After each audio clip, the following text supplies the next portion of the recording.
Hello, my name is David Rand from the organization Atheist Freethinkers in Montreal, Canada, and I would like to talk to you briefly about two words, Atheophobia and Islamophobia. Yes, I know you're probably rather tired of hearing about things whose name ends in phobia or phobe, and so am I up to a point. But some of these words are justified, representing real phenomena, while others are not.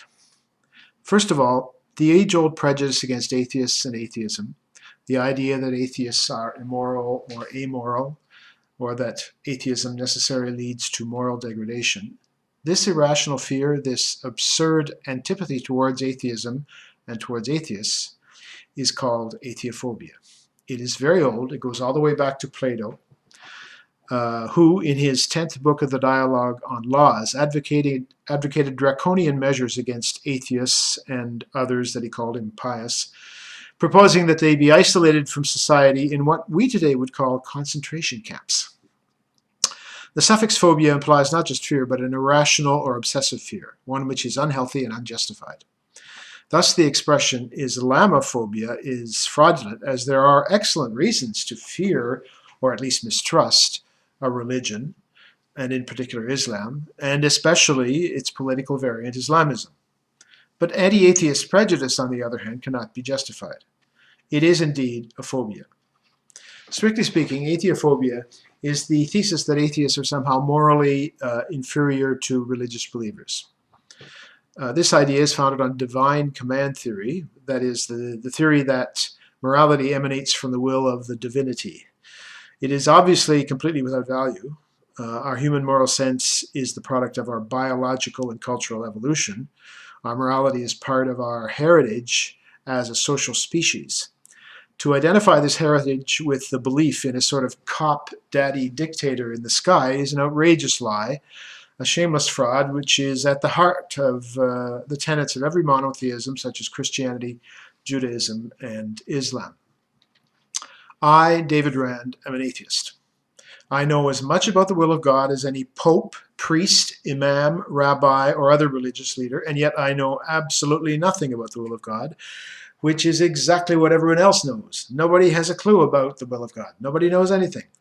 The morality of these monotheisms is thus fundamentally a perversion of our natural human morality. God belief cheapens morality, reducing it to mere rewards and punishments meted out by a cruel tyrant in the heavens. You are no doubt familiar with the famous quotation from a character in a Dostoevsky novel, "If God does not exist, then everything is permissible." This is false. It is the opposite which is true. If one believes in God, then anything and everything is permitted, because all it is required to justify one's behavior is to declare that it conforms to the will of one's God. And that's it. No one can object because it is impossible to verify the will of God, because the will of God is completely unknown, or, to put it frankly, fictional and arbitrary. Neither should we say that we atheists can be good without God. That is like saying that even women can be intelligent.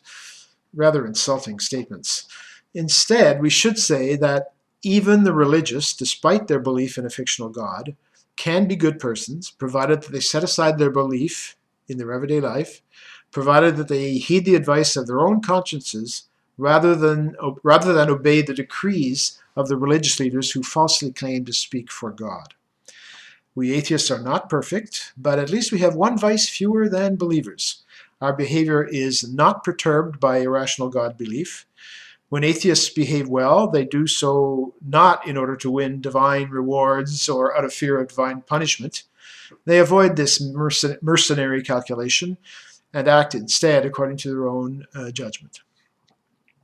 There exists another, more diffuse form of this prejudice, an atheophobia in the broad sense, which considers atheist activism to be a threat to other people's freedom of belief. This is false as well. In reality, religions themselves pose a greater threat to freedom of conscience in general, including freedom of belief. This prejudice can even be found in organizations which promote secularism and skepticism, but who try to disguise the presence of large numbers of atheists within their ranks. As for Islamophobia, on the other hand, the situation is completely different.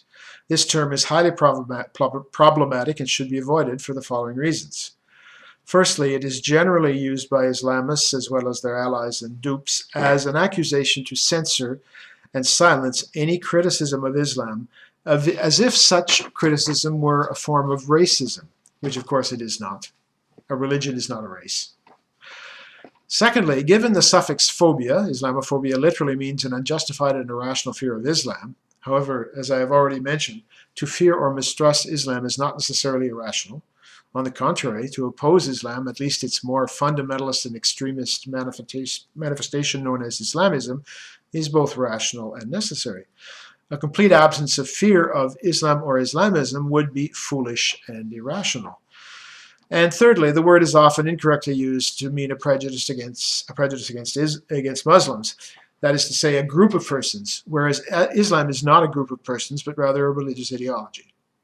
This confusion between opposing an ideology on the one hand and being prejudiced against a whole class of persons on the other hand is sometimes deliberately promoted by Islamists in order, once again, to stigmatize criticism of their political religious ideology.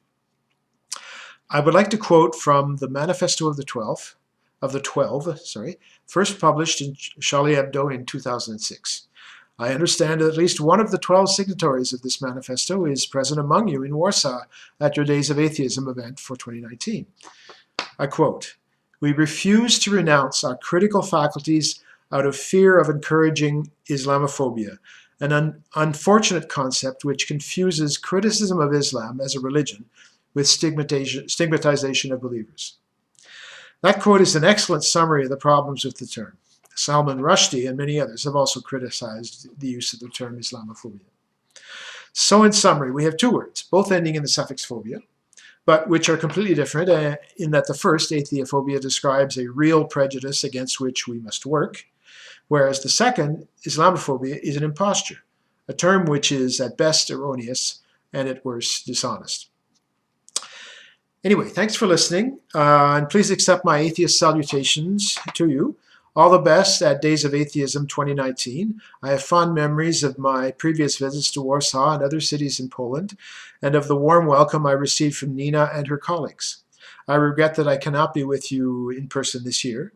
Keep up the good work. Thank you.